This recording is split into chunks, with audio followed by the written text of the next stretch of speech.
Lecture 7 Part 1 Chapter 1 Nature, Scope and Objective of Audit. Meaning and nature of auditing. Definition of statutory audit. You have to read it from the module. This. An audit is an independent examination of financial information of an entity, whether profit oriented or not, and irrespective of its size or legal form, when such an examination is conducted with a view to expressing an opinion thereon. Auditor should be independent, that is, he should form his opinion without being affected by any influence. Financial statement audit are performed for all types of organizations such as partnership firm, private limiteds, LLP, etc. Management is responsible to prepare and present financial statements. Important. Following points should be kept in mind while auditing financial statements so that they do not mislead anyone. No omission of entries. All entries are supported by sufficient or appropriate evidences. Financial statements present a true and fair picture. Amounts are properly classified, described and disclosed in compliance with AS. Information conveyed in financial statement is clear and unambiguous. Objective of an audit. Mention overall objective of the auditor as per SA 200, page 1.4.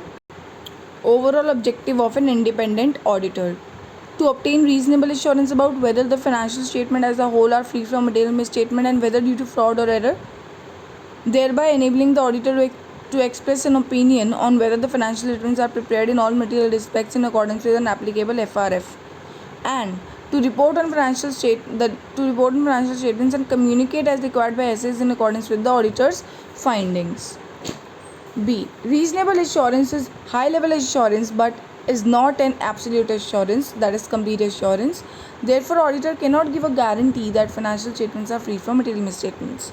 Auditor performs his audit procedures in accordance with essays to obtain sufficient and appropriate audit evidences so that he can reduce his audit risk to an acceptably low level. Misstatements can occur due to fraud or error or both. Auditor should express an opinion that whether financial statements are free from material misstatements or not through a written report. Qualities of an auditor: tact, caution, firmness, good temper, integrity, discretion, industry, judgment, patience, clear-headedness and reliability. Holds the position of trust. Exhaustive knowledge of accounting in all its branches is a sine qua non, that is essential, of practice of auditing. Benefits of statutory audit, that is why audit is needed. Audited accounts provide high quality information, giving confidence to users that information on which they are relying is qualitative.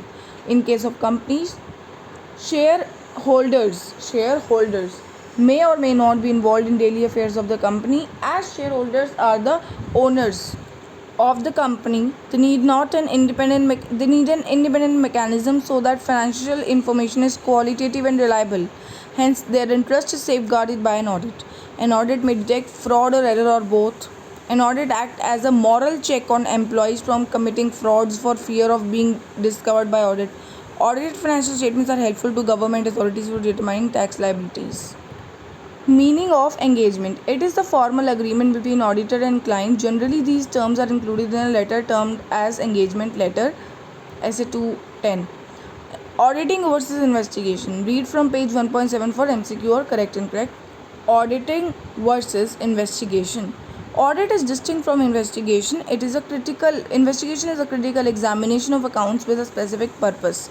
For example, if fraud is suspected and it is specifically called upon to check the accounts whether fraud really exists, it takes character of investigation. Objective of audit, on the other hand, as we have already discussed, is to obtain reasonable assurance about whether the financial statements as a whole are free from material misstatements, whether due to fraud or error, thereby enabling the auditor to express an opinion. Scope of audit is general and broad, whereas scope of investigation is specific and narrow. However, it is quite possible that sometimes investigation results from the prima facie findings of the auditor. It may happen that auditor has given some findings of serious concern. Such findings may prompt for calling an investigation.